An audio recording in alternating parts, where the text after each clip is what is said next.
మదాలస. పూర్వం శత్రుజిత్ అనే రాజుకు ఒక కుమారుడు ఉండేవాడు. అతని పేరు ఋతుధ్వజుడు. అతను బుద్ధికి బృహస్పతి, అందానికి మన్మధుడు, పరాక్రమంలో అర్జునుడు. అతని స్నేహం కోరి ఎక్కడెక్కడి నుంచో బ్రాహ్మణ, క్షత్రియ, వైశ్య కుమారులు వచ్చారు. అదేవిధంగా నాగలోకంలో నుంచి నాగరాజు కొడుకులిద్దరూ అతని స్నేహం కోరి బ్రాహ్మణ యువకుల వేషాలు ధరించి ఋతుధ్వజుడి వద్దకు వచ్చారు. వీళ్ళు చూడటానికి చాలా అందంగా ఉండేవాళ్ళు.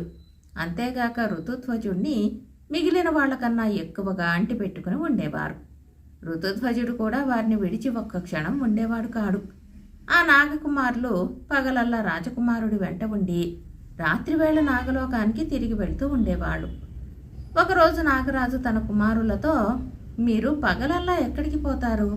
రాత్రివేళ తప్ప ఇంటికి రారు, ఏమిటి కారణం అన్నాడు.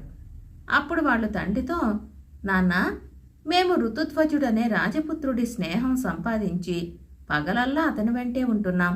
అంత తెలివిగలవాడు, మంచివాడు, పరాక్రమవంతుడు 3 లోకాలలోనూ ఉండడు అని చెప్పారు.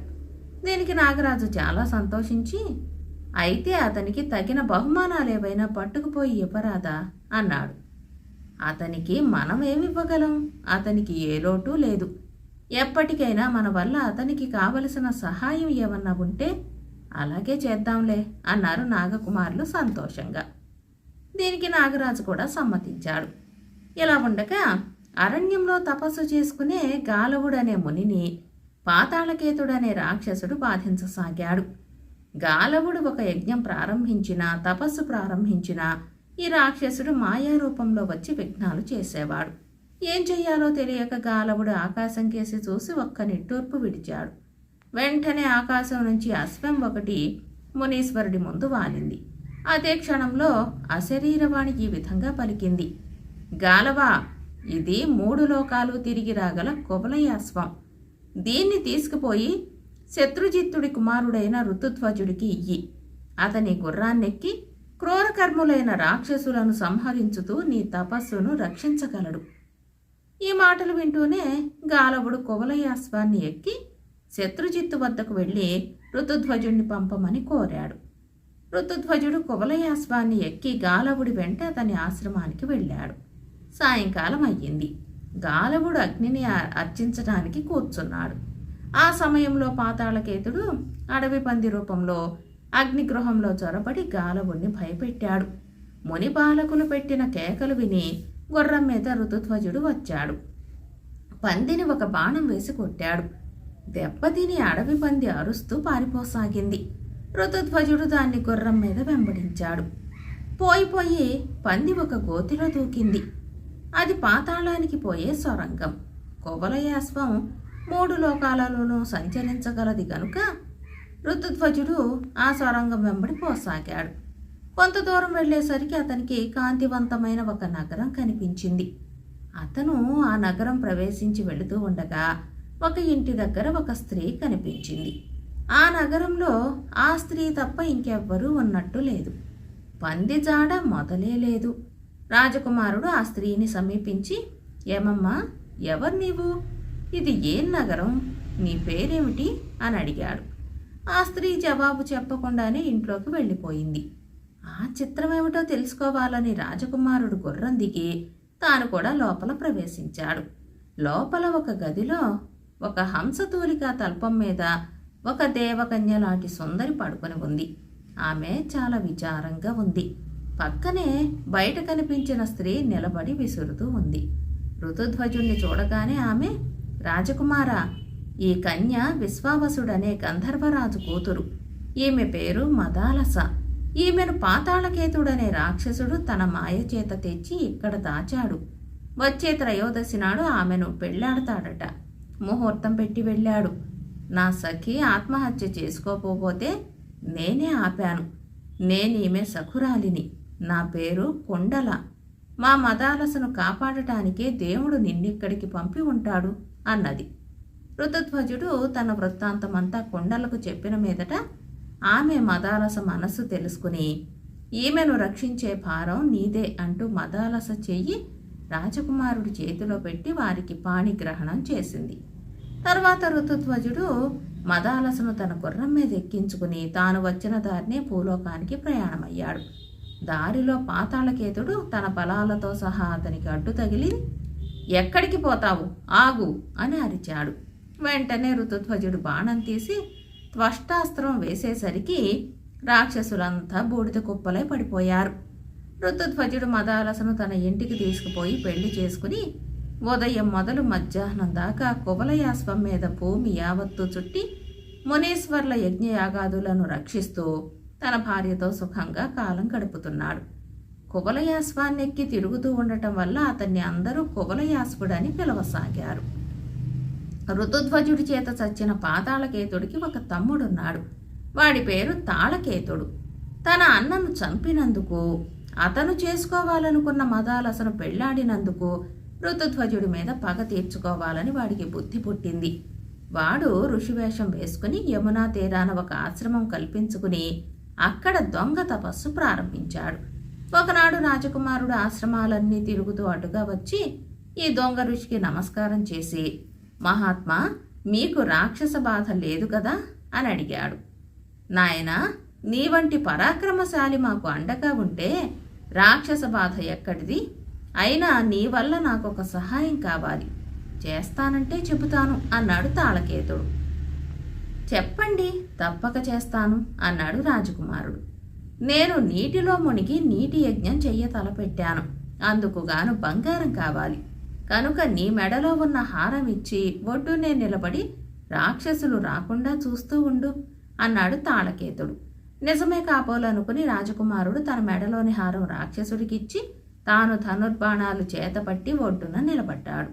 రాక్షసుడు నీటిలో మునిగి నీటి అడుగున ఈదుకుంటూ అవతలి గట్టు చేరి నేరుగా శత్రుజిత్తుడి వద్దకు వెళ్ళి, మహారాజా, ఎటువంటి చెడ్డ వార్త చెప్పవలసి వచ్చింది? రాక్షసులు నీ కొడుకును చంపేశారు. ప్రాణం పోయే సమయంలో నీ కుమారుడు ఈ హారాన్ని నాకిచ్చాడు. తపస్సు చేసుకునే మాకు ఈ బంగారంతో ఏం పని? ఇది మీకు చేర్చుదామని, ఈ వార్త మీతో చెబుదామని వచ్చాను అని చెప్పి వెళ్ళిపోయాడు. తన భర్త చనిపోయాడని తెలియగానే మదాలస మొదలు నరికిన చెట్టులాగా పడిపోయి ప్రాణాలు వదిలేసింది. రాజు రాణి అంతులేని దుఃఖంలో మునిగిపోయారు. తాళకేతుడు మళ్ళీ యమునలో ప్రవేశించి రాజకుమారుడున్న చోటికి వెళ్ళి, నాయనా, నా యజ్ఞం నిర్విఘ్నంగా కొనసాగింది. ఇక నీ దారిన నీవు వెళ్ళవచ్చు అన్నాడు. ఋతుధ్వజుడు గుర్రం ఎక్కి తన నగరానికి తిరిగి వచ్చాడు. ఎక్కడా ఉత్సాహం అన్నది అతనికి కనిపించలేదు. అనేక మంది అతనికేసి అత్యాశ్చర్యంగా చూడసాగారు. అతనికేమీ అర్థం కాలేదు. రాజమందిరానికి వెళ్ళాడు. బతికే ఉన్నావా నాయనా అంటూ తల్లిదండ్రులు అతన్ని కౌగలించుకున్నారు. కానీ వాళ్ళు దుఃఖించటం మానలేదు. మీరెందుకు దుఃఖిస్తున్నారు? ఏం జరిగింది అని అతను తల్లిదండ్రులను అడిగాడు. తన మరణ వార్త వినటం వల్ల కలిగిన దుఃఖంతో మదాలస చనిపోయిన సంగతి వాళ్ళు అతనికి చెప్పారు. ఋతుధ్వజుడికి దుఃఖానికి అంతే లేదు. తన భార్య చనిపోయిందని తెలిసి కూడా ఇంకా బతికి ఉన్నందుకు తనను తాను తిట్టుకున్నాడు. ఆత్మహత్య చేసుకుందామనుకున్నాడు. కానీ మహాపాపమని మానుకున్నాడు. ఇక చేసేది లేక మళ్ళీ నేను ఈ జన్మలో మరొక ఆమెను పెళ్లాడను అని శపథం చేశాడు. రాజకుమారుడికి కలిగిన ఈ దుఃఖం గురించి అతని స్నేహితులంతా బాధపడ్డారు. నాగరాజకుమారులు తమ తండ్రి దగ్గరికి వెళ్ళి, నాన్న, మనం ఏదైనా సహాయం చేయగలిగితే ఇదే మంచి అవకాశం. ఏ విధంగానన్నా మదాలస తిరిగి బతికితే అతనికి కలిగే ఆనందం అంతా ఇంతా కాదు అంటూ జరిగిన సంగతంతా చెప్పారు. నాగరాజు కొంచెం ఆలోచించి, నా శక్తి కొద్దీ ప్రయత్నిస్తాను అన్నాడు. ఆయన ఒకప్పుడు సరస్వతీదేవిని ఆరాధించి ఆమె వల్ల అద్భుతంగా పాడే శక్తి సంపాదించినవాడు. ఆయన ఇప్పుడు కైలాసానికి బయలుదేరి వెళ్ళి శివుడి సమక్షాన పాట పాడాడు. ఆ పాటకు శివుడు ముగ్ధుడై, నాయనా, ఇంత చక్కగా పాడి నన్ను సంతోషపెట్టావు, నీకు నేనేమి సహాయం చేసేది అన్నాడు. దేవా, మదాలసను బ్రతికించు అన్నాడు నాగరాజు. ఆమెకు అంత్యక్రియలు కూడా జరిగినాయి, ఎలా బతికించను అన్నాడు శివుడు. దేవా, ఆమెను తిరిగి సృష్టించు. నా చేతి మీదుగా రాజకుమారుడికి పత్నీదానం చెయ్యాలని నాకు కోరికగా ఉంది అన్నాడు నాగరాజు. అయితే నీవు వెళ్ళి పితృపూజ చేసి మధ్యపిండాన్ని భక్షించు. మదాలస నీ శిరస్సు నుంచి తిరిగి జన్మిస్తుంది అని శివుడు చెప్పాడు. నాగరాజు ఆ ప్రకారమే చేశాడు. మదాలస అతని శిరస్సు నుంచి బతికి వచ్చింది. నాగరాజు ఆమెను ఒకచోట దాచాడు. తర్వాత ఆయన తన కుమారులను పిలిచి, నాయనలారా, మీరు ఇంతకాలంగా ఋతుధ్వజుణ్ణి కొలుస్తున్నారు, కానీ ఒక్కనాడు కూడా మన ఇంటికి తీసుకురాలేదు, ఆతిథ్యం ఇవ్వనూ లేదు. ఇదేమి న్యాయం? అతను భార్య పోయిన దిగులుతో బాధపడుతున్నాడు కదా. ఒక్కసారి ఇక్కడికి తీసుకురండి, వినోదాలతో అతనికి దిగులు పోగొడతాం అన్నాడు. నాగకుమారులు సరేనని బయలుదేరి వెళ్ళి ఋతుధ్వజుడితో, మిత్రమా, ఒక్కసారి కూడా నీవు మా ఇంటికి రాలేదు. మా నాన్నగారు నిన్ను పిలుచుకురమ్మని మరీ మరీ అడుగుతున్నారు, రావలసింది అని బ్రతిమాలారు. రాజకుమారుడు సరేనని వారి వెంట బయలుదేరాడు. నాగకుమారులు అతన్ని గోమతీ నది దగ్గరికి తీసుకుపోయి తమతో పాటు అతనిని కూడా అందులో మునగమన్నారు. నీటిలో మునిగిన మరుక్షణం నాగకుమారులకు బ్రాహ్మణ వేషాలు పోయి పాముల శరీరాలు, నెత్తిన ధగధగా మెరిసే మణులు వచ్చాయి. ఈ వింత మార్పుకు ఋతుధ్వజుడు చాలా ఆశ్చర్యపడ్డాడు. ఏమిటిది? మీరు బ్రాహ్మణ కుమారులు కారా? నాగులా? నా దగ్గర ఈ సంగతి ఎందుకు దాచారు అని ఋతుధ్వజుడు వాళ్ళని అడిగాడు. మిత్రమా, మేము నాగులమని తెలిస్తే దగ్గర చేరనీయవని భయపడి నీ స్నేహం కోసమై ఈ మోసం చేశాం, మమ్మల్ని క్షమించు అన్నారు నాగకుమారులు. మీరు నాగులైతే నాకేమీ చింత లేదు, మీరు ఎప్పటికీ నాకు ఆప్తమిత్రులే అన్నాడు రాజకుమారుడు. నాగరాజు రాజకుమారుడికి గొప్పగా ఆతిథ్యం ఇచ్చి విందులు, వినోదాలు ఏర్పాటు చేశాడు. ఆయన అతన్ని మణిసింహాసనం మీద తన పక్కన కూర్చోబెట్టుకుని, నాయనా, నా కొడుకులు నిన్ను ప్రతి క్షణము స్మరిస్తూ ఉంటారు. ఇటువంటి అల్లుడు దొరికితే ఎంత బాగుండునని నాకు అనిపించి నిన్ను పిలిపించాను. నీ భార్య అకాల మరణం చెందిందని విన్నాను. నువ్వు యువకుడవు గనుక నా కుమార్తెను పెళ్ళాడు. నేను చాలా సంతోషిస్తాను. ఇదే నేను నీకివ్వదలచిన బహుమానం అన్నాడు. క్షమించండి, నేను మదాలసను తప్ప మరొకరిని పెళ్ళాడనని శపథం చేశాను అన్నాడు రాజకుమారుడు. నా కుమార్తెను చూసినట్టయితే నీ అభిప్రాయం తప్పక మార్చుకుంటావు అంటూ నాగరాజు మదాలస కోసం నాగకన్యలను పంపాడు. మదాలస వచ్చింది. భార్యాభర్తలు ఒకరినొకరు చూసుకుని ఆనంద పరవశులైపోయారు. నాగరాజు జరిగినదంతా రాజకుమారుడికి చెప్పి, ఈమె మొదట నీ భార్య అయినా ఇప్పుడు నాకు కూతురు. నిన్ను నా అల్లుణ్ణి చేసుకోవటానికి గాను మీకు మళ్ళీ వివాహం చేస్తాను అన్నాడు. వారిద్దరికీ నాగలోకంలో అతి వైభవంగా వివాహం జరిగింది. నాగరాజు ఋతుధ్వజుడికి మదాలసకు అంతులేని మణులు, బంగారము కానుకగా ఇచ్చి వారిని ఎంతో మర్యాదతో ఇంటికి సాగనంపాడు. కథ సమాప్తం. జాతక కథ. దానపాత్రుడు. ఒకప్పుడు బోధిసత్వుడు కాశీరాజుగా జన్మించాడు. ఆయన పరిపాలించే కాలంలో సరిహద్దున కొందరు పితూరి జరిపారు. పితూరీదారులను అణచే నిమిత్తమై రాజుగారు కొంత బలాన్ని వెంటబెట్టుకుని సరిహద్దుకు కదిలి వెళ్ళాడు. అక్కడ యుద్ధం జరిగింది. ఆ యుద్ధంలో రాజుకు గాయం తగిలింది. ఆయన ఎక్కి ఉన్న గుర్రం బెదిరి యుద్ధరంగం నుంచి పారిపోయింది. కొద్దిసేపట్లో రాజు గుర్రంతో సహా ఒక సరిహద్దు గ్రామంలోని రచ్చపట్టును చేరుకున్నాడు. ఆ సమయంలో అక్కడ గ్రామంలోని 30 గడపల వారు చేరి గ్రామ వ్యవహారాలు మాట్లాడుకుంటున్నారు. కత్తి, డాలు, కవచము ధరించి యోధుడి వేషంలో రాజు అక్కడ ప్రత్యక్షమయ్యేసరికి రచ్చపట్టులో చేరిన వారంతా భయపడి చెల్లాచెదురుగా పారిపోయారు. ఒక్క గ్రామస్తుడు మాత్రం అక్కడి నుంచి కదలలేదు. ఆ గ్రామస్తుడు రాజును సమీపించి, నీవు పితూరీదారువా, రాజుపక్షం వాడివా అని అడిగాడు. నేను రాజుపక్షమేనయ్యా అని రాజు జవాబు చెప్పాడు. ఈ మాట విని గ్రామస్తుడు తృప్తిపడినట్టు కనపడి, అయితే మా ఇంటికి పోదాంరా అని రాజును తన అతిథిగా తీసుకుపోయి తన భార్య చేత భోజనం పెట్టించి అతిథి మర్యాదలన్నీ చేయించాడు. రాజు ఎక్కిన గుర్రానికి అతను తానే స్వయంగా నీరు పెట్టి దాణా వేశాడు. రాజు ఆ గ్రామస్తుడి ఎంట 4 రోజులు అతిథిగా ఉండి తనకు కలిగిన గాయాలను మాన్పుకున్నాడు. ఈ లోపలే పితూరి అణిచివేయబడింది. రాజు కాశీనగరానికి తిరిగి వెళ్ళిపోతూ గ్రామస్తుడికి తన కృతజ్ఞత తెలుపుకుని, అయ్యా, నేను కాశీనగరవాసిని. మా ఇల్లు కోట ఆవరణలోనే ఉంది. నాకొక భార్య, 2 కుమారులు ఉన్నారు. మీరు కాశీనగరానికి వచ్చి కుడి చేతి వైపున ఉండే ఉత్తర ద్వారం దగ్గర కాపలావాణ్ణి మహాస్వారోహుడి ఇల్లెక్కడా అని అడిగితే వాడు మిమ్మల్ని నేరుగా మా ఇంటికి తెస్తాడు. మీరు మీ చిత్తం వచ్చినంత కాలం మా ఇంటి అతిథిగా ఉండవచ్చు అని చెప్పాడు. తర్వాత రాజు తన బలాలను చేరుకుని కాశీనగరానికి తిరిగి వెళ్ళిపోయాడు. ఆయన ఉత్తర ద్వారపాలకుడిని పిలిపించి అతనితో రహస్యంగా, ఎవరన్నా నీ వద్దకు వచ్చి మహాస్వారోహుడి ఇల్లెక్కడా అని అడిగితే ఆ మనిషిని సగౌరవంగా నా దగ్గరికి తీసుకురా అని చెప్పాడు. ఆ గ్రామస్తుడు వస్తాడని రాజు ఎంతో కాలం ఎదురు చూశాడు. కానీ అతను రానే లేదు.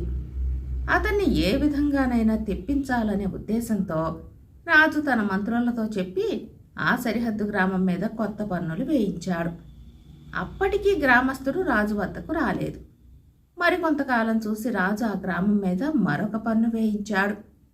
ఈ విధంగా 2-3 సార్లు జరిగాక ఆ గ్రామంలో ఉండే మిగిలిన వాళ్ళు గ్రామస్తుడితో, ఈ పన్నులతో చచ్చిపోతున్నాం, కాశీనగరంలో నీ మిత్రుడున్నాడని చెప్పావు కదా, నీవు వెళ్ళి ఆయన్ను చూసి పన్నులు ఇచ్చుకోలేక మనమందరం నానాగచాట్లు పడిపోతున్నామని మొరపెట్టి వీటిని తీసివేయించలేవా అన్నారు. నా స్నేహితుడిని చూడటం కష్టం కాదు, కానీ ఆయన దగ్గరికి వట్టి చేతులతో ఎలా వెళ్ళేది? ఆయనకు ఒక భార్య ఉన్నదిట, 2 కొడుకులున్నారుట. అందరికీ బట్టలు తీసుకుపోవద్దా? ఆయన భార్యకు కానుకగా నగ నట్రా తీసుకుపోవద్దా? వాటన్నిటినీ సిద్ధం చేయండి, అలాగే బయలుదేరతాను అన్నాడు గ్రామస్తుడు. మిగిలిన వాళ్ళు బట్టలు నగలు సమకూర్చారు. అవి గ్రామస్తులకు పనికి వచ్చే ముతక వస్త్రాలు, మోటు నగలును. గ్రామస్తుడు తన భార్య చేత రొట్టెలు, పిండి వంటలు తయారు చేయించాడు. తాను తీసుకుపోయే వస్తువులన్నీ ఒక మూట కట్టి వెంట తీసుకుని బయలుదేరాడు. కొంతకాలానికి అతను కాశీనగరపు కోట చేరి కుడివైపున ఉండే ఉత్తర ద్వారం సమీపించి అక్కడి ద్వారపాలకుడిని, బాబు, నేను మహాస్వారోహుడి ఇంటికి వెళ్ళాలి, దారి ఎటు అని అడిగాడు. తక్షణమే ద్వారపాలకుడు గ్రామస్తుడిని తన వెంట పెట్టుకుని రాజుగారి అంతఃపురానికి తెచ్చి రాజుగారి ఎదుట పెట్టాడు. అతన్ని చూసి రాజుకు పరమానందం అయ్యింది. గ్రామస్తుడు తన కోసం తెచ్చిన తినుబండారాలను ఆయన తన భార్య చేత, కుమారుల చేత, తన మంత్రి సామంతుల చేత తినిపించి తాను కూడా తిన్నాడు. అతను తెచ్చిన ముతక బట్టలను తన భార్య బిడ్డల చేత కట్టించి తాను కూడా కట్టుకున్నాడు. తర్వాత ఆయన తన అతిథికి మేలైన పట్టుబట్టలు కట్టబెట్టి తన పాకశాలలో తయారైన భోజనమే అతనికి పెట్టించాడు. తన గ్రామం మీద వేసిన పన్నులు తీయించటానికి అతను వచ్చాడని తెలిసి రాజుగారు ఆ పన్నులను రద్దు చేయవలసిందిగా మంత్రులకు ఉత్తర్విచ్చాడు. తర్వాత రాజు సభ చేశాడు. ఆ సభలో మంత్రి సామంతులందరి సమక్షాన రాజు ఆ గ్రామస్తుడిని తన అర్ధరాజ్యానికి రాజుగా ప్రకటించాడు. ఈ గ్రామస్తుడు వచ్చిన క్షణం నుంచి రాజుగారు అతని పట్ల చూపుతూ వచ్చిన ఆదరం మంత్రులు మొదలైన వారికి కొంచెం కూడా నచ్చలేదు. అతన్ని అర్ధరాజ్యానికి పట్టం కట్టడం వారి దృష్టిలో చాలా అవివేకంగా కనిపించింది. కానీ రాజుగారికి ఎదురు చెప్పడానికి వారికి సాహసం లేకపోయింది. అందుకని వారు రాజకుమారుణ్ణి చేరదీసి, నాయనా, మహారాజు గారు నీకు చాలా అన్యాయం చేస్తున్నారు. నీకు చెందవలసిన రాజ్యంలో సగభాగం నిష్కారణంగా ఈ అనాగరికుడికి కట్టబెడుతున్నారు. ఇందుకు గాను మహారాజు గారి దగ్గర ఆక్షేపణ తెలుపుకోవలసిన వాడవు నీవే అంటూ ఆ కుర్రవాడికి బాగా బోధించి పంపారు. రాజకుమారుడు తండ్రి దగ్గరికి వెళ్ళి వాడు చెప్పిన ప్రకారం తన ఆక్షేపణ తెలిపాడు. అంతా విని రాజు, నాయనా, ఇది నీకు కలిగిన ఆలోచన కాదు. నన్నిప్పుడు అడిగిన ప్రశ్నే సభలో అడుగు, అప్పుడు నేను నీకు తగు విధంగా సమాధానం చెబుతాను అన్నాడు. రాజకుమారుడు ఆ ప్రకారమే నిండు సభలో తండ్రిని, ఈ గ్రామస్తుడికి మీరు అర్ధరాజ్యం ఇవ్వటానికి కారణమేమిటి అని అడిగాడు. వెంటనే రాజు, కుమారా, ఈ గ్రామస్తుడు ఒకప్పుడు నాకు ప్రాణదానం చేశాడు, ఆ సంగతి నీకు తెలియదు అంటూ సరిహద్దున పితూరీ జరిగిన సమయంలో గ్రామస్తుడు తనను కాపాడిన వృత్తాంతం అంతా వివరంగా చెప్పాడు. ఆ తర్వాత ఆయన ఇంకా ఇలా అన్నాడు, అపాత్రుడికి దానం చెయ్యటం ఎంత తప్పో పాత్రుడికి దానం చెయ్యకపోవటం కూడా అంత తప్పే. నేను రాజునని ఎరగకుండానే ఈ గ్రామస్తుడు నా పట్ల విశ్వాసం చూపాడు. నేను రమ్మని ఆహ్వానించినప్పటికీ ప్రత్యుపకారం పొందే ఉద్దేశం ఏమాత్రం లేని కారణం చేత అతను రానే లేదు. చివరకు గ్రామక్షేమం కోరి మాత్రమే బయలుదేరి వచ్చాడు. నా అర్ధరాజ్యానికి ఇంతకంటే అర్హుడెవరు? ఈ మాటలు విని మంత్రి సామంతులందరూ సిగ్గుపడ్డారు. రాజకుమారుడు తను చేసిన పొరపాటు గ్రహించాడు. అతడికి తండ్రి మాటలు చాలా సంతోషం కలిగించాయి. ఆనాటి నుంచి రాజు తన జీవితాంతం వరకు ఆ గ్రామస్తుడిని ఎంతో ఆదరంతో చూశాడు. కథ సమాప్తం. మోగనోము. పూర్వం యోధపురంలో ప్రతాపుడనే యువకుడుండేవాడు. అతను సామాన్య కుటుంబానికి చెందినవాడు. అయినప్పటికీ అతనికి కత్తి యుద్ధంలో గొప్ప నేర్పున్నది. దానికి తోడు అతను అపరిమితమైన ధైర్య సాహసాలు గల యువకుడు.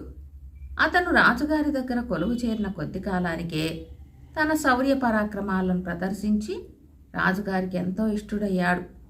అయితే అతను గొప్ప ఇంటివాడు కానందువల్లనో వయసులో ఇంకా చిన్నవాడు కావటం చేతనో రాజుగారు తన ఆస్థానంలో ప్రతాపుడికి పెద్ద పదవి ఇవ్వలేదు. ఆ నగరంలోనే హిరణ్యగుప్తుడనే కోటీశ్వరుడు ఒక ఆయన ఉన్నాడు. ఆయనకు పార్వతి అనే ఒక కుమార్తె ఉంది. ఆమె చాలా చక్కనిది. ప్రతాపుడు ఒకనాడు పార్వతిని చూసి అది మొదలు ఆమె మీద ప్రేమ కలిగి నానాటికి వెర్రివాడులాగా అయిపోసాగాడు. పార్వతితో మాట్లాడాలని 1-2 సార్లు అతను ప్రయత్నాలు చేశాడు, కానీ కొంచెమైనా ఫలితం లేకపోయింది.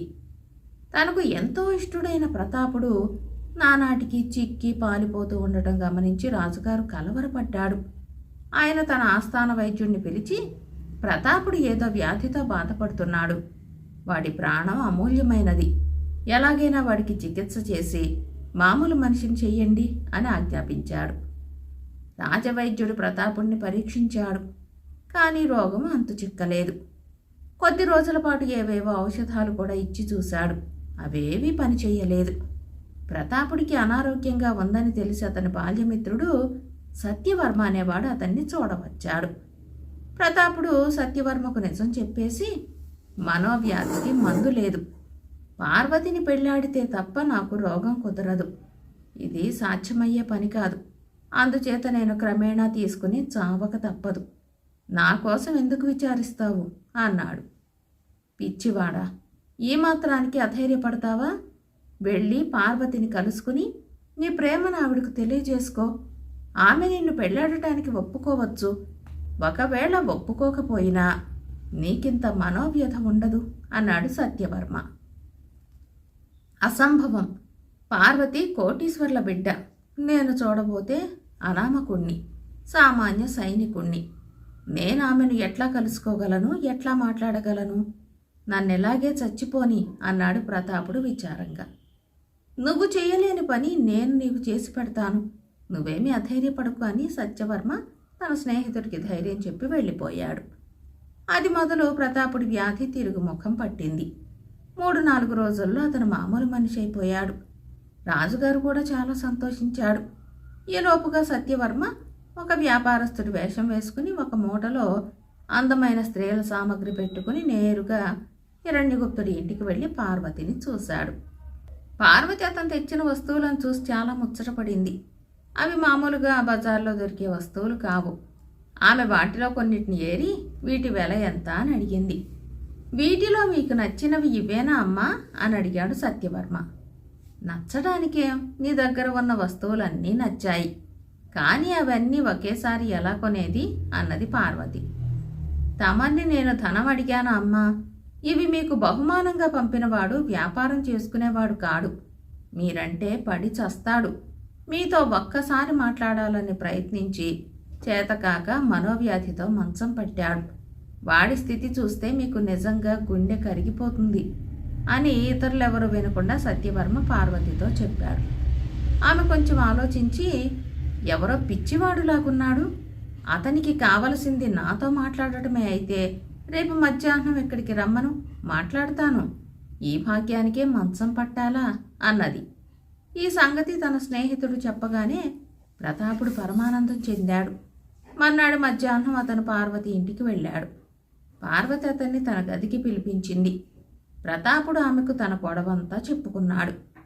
ప్రతాపుడి మనసు మంచిదే అయినా అతను తనను ప్రేమించటం కేవలం భ్రమ అని, ఏ విధంగానైనా ఆ భ్రమను వదలగొట్టాలని ఉద్దేశించి పార్వతి అతనితో ఈ విధంగా అంది. నీకు నా మీద ఎంతో ప్రేమ ఉన్నదంటున్నావు, ఇదే నిజమైతే ఈ క్షణం నుంచి 7 ఏడాది పాటు ఎవరితోనూ ఏమాత్రమూ మాట్లాడకూడదు. నీవీ పని చేసినట్టయితే నీకు నాపై నిజంగా ప్రేమ ఉన్నదని నాకు నమ్మకం చిక్కుతుంది. అప్పుడు నిన్ను పెళ్లాడతాను అన్నది పార్వతి. ఏడాది పాటు మోగరాము పట్టడానికి ప్రతాపుడు ఒప్పుకోడని, అందువల్ల తాను అతన్ని పెళ్లాడవలసిన అవసరం కలగదని ఆమె ఉద్దేశం. పార్వతి కఠిన చిత్తురాలని, ఆమెకు తన మీద ఏమాత్రము ప్రేమ లేదని ప్రతాపుడు గ్రహించాడు. అతనికి ఆమె మీద పట్టరాని కోపం వచ్చింది. అందుచేత అతను ఏడాది పాటు మోగనోము పట్టి ఆమెను పెద్ద చిక్కులో పెట్టడానికి నిశ్చయించుకున్నాడు. మోగనోము షరతుకు తాను సమ్మతించినట్టు సంజ్ఞలతో పార్వతికి తెలియచేసి అతను వెళ్ళిపోయాడు. అది మొదలు అతను ఎవరితోనూ మాట్లాడలేదు. అతనికి అకస్మాత్తుగా నోరు పడిపోయిందన్న వార్త అంతటా పాకింది. ఈ సంగతి తెలిసి రాజుగారు చాలా బాధపడ్డాడు. ప్రతాపుడికి చచ్చేటంత జబ్బు చేసి నయమైందని సంతోషిస్తున్న సమయంలో వ్యాధి ఈ రూపాన బయటపడిందని రాజుగారు విచారించాడు. ఆయన దేశంలో ఉన్న వైద్యులందరికీ కబురు చేసి ప్రతాపుడికి తగిన చికిత్స చేయమని ఉత్తర్విచ్చాడు. ఎందరో వైద్యులు వచ్చి ప్రయత్నించారు. కానీ ఒక్కరూ ప్రతాపుడికి మాట తెప్పించలేకపోయారు. రోజు రోజుకి రాజుగారి ఆందోళన ఎక్కువయ్యింది. ప్రతాపుడు యువకుడు, అద్భుతమైన యోధుడు. ఏనాటికైనా సర్వసేనాని అయి దేశానికి కీర్తి ప్రతిష్టలు తీసుకురాగలవాడు. అతనికి మాట పడిపోవడం ఏమిటి? ఒక్క వైద్యుడు చికిత్స చేయలేకపోవడం ఏమిటి? అతనికి మాట తెప్పించిన వైద్యుడికి పెద్ద మొత్తంలో బహుమానం ఇస్తామని చాటించండి అని రాజు మంత్రులతో అన్నాడు. ఆ ప్రకారమే దేశాల చాటింపు జరిగింది. ఎక్కడెక్కడి నుంచో ఘనవైద్యులు వచ్చి ప్రతాపుణ్ణి పరీక్షించి అతని మోగతనం పోగొట్టడానికి ఏమీ చేయలేకపోయారు. కానీ ధనం లభిస్తుందన్న ఆశ కొద్దీ వైద్యులు కాని వాళ్ళు కూడా వచ్చి తమ చికిత్సలతో అతన్ని బాధించసాగారు. ఈ సంగతి తెలిసి రాజుగారు ప్రతాపుడికి చికిత్స చేసి మాట తెప్పించలేకపోయిన వారికి జరిమానా విధిస్తామని, జరిమానా ఇచ్చుకోలేకపోతే యావజ్జీవం ఖైదు చేస్తామని మరొక ప్రకటన చేశాడు. 6 నెలలు గడిచాయి. అనేక మంది వైద్యులు అతని మోకతనం పోగొట్టలేక, రాజుగారు విధించిన జరిమానా ఇచ్చుకోలేక ఖైదులో పడ్డారు. ఈ వార్తలన్నీ ఎప్పటికప్పుడు పార్వతికి తెలుస్తూనే ఉన్నాయి. ఆమెకు మొదట ఆశ్చర్యం వేసింది. ఎందుకంటే ప్రతాపుడు ఈ మోగనోము చివరంటా నిలబెట్టుకుంటాడని ఆమె ఏనాడూ అనుకోలేదు. తర్వాత ఆమెకు ప్రతాపుడి మీద జాలి కలిగింది. అతను ఎందుకు మాట్లాడటం లేదో తనకు తప్ప ఇంకెవరికీ తెలియదు. వైద్యులంతా వచ్చి అతన్ని బాధిస్తున్నారు. రాజుగారు ఏర్పాటు చేసిన నియమం ప్రకారం మంచి వైద్యులు కూడా ఖైదులో పడ్డారు. కోతిపుండు బ్రహ్మరాక్షస అయినట్టయింది. ప్రతాపుడి విషయంలో రాజుగారు చూపించే శ్రద్ధ కూడా పార్వతికి ఆశ్చర్యం కలిగించింది. అతను సామాన్య సైనికుడు అనుకున్నది కానీ రాజుగారికి అతనంటే అంత ఇష్టమని పార్వతి ఎరగనే ఎరగదు. ఈ విషమ పరిస్థితి అంతా తన మూలంగానే ఏర్పడింది కనుక అతడి మోగనోముకు తన చేతి మీదుగానే ఉద్వాసన అయితే బాగుంటుందని ఆమె అనుకుంది.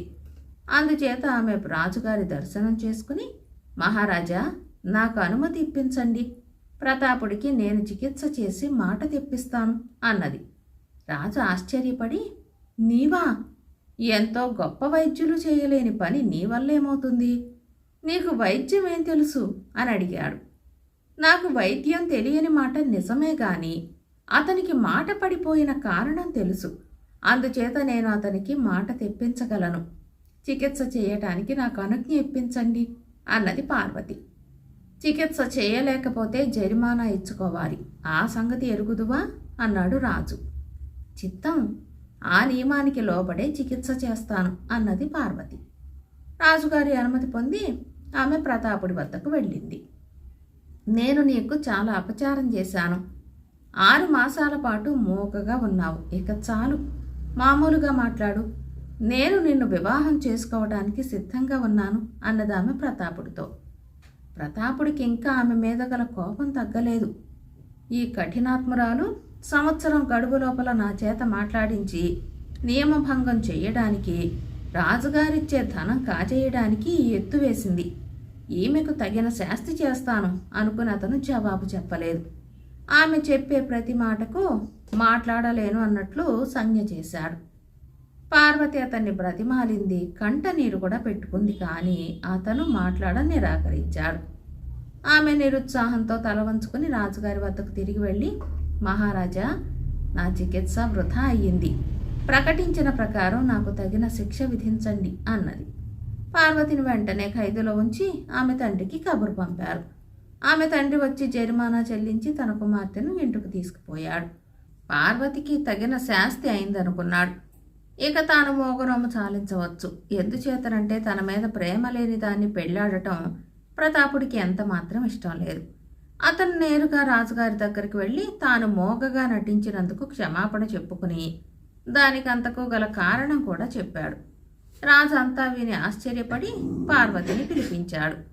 ఆమెతో రాజుగారు, ఒక చిన్న పొరపాటు జరిగింది. నువ్వు ప్రతాపుడికి చేసిన చికిత్స వృధా అయిందనుకుని నీకు జరిమానా విధించాం. కానీ తర్వాత విచారించగా ప్రతాపుడికి మాట వచ్చినట్టు, నీ చికిత్స పని చేసినట్టు తెలిసింది. అందుచేత నీ జరిమానా నీకు తిరిగి ఇచ్చి ప్రతాపుడికి మాట తెప్పించినందుకు గాను నీకు పెద్ద బహుమానం కూడా నిశ్చయించాం. పట్టుకుపో అన్నాడు. పార్వతి మాట విని సంతోషించినట్టు కనపడలేదు.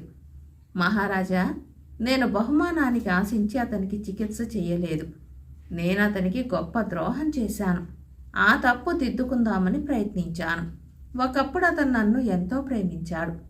ఆ ప్రేమను ఇప్పుడు పోగొట్టుకున్నాను. నాకు అదే శిక్ష.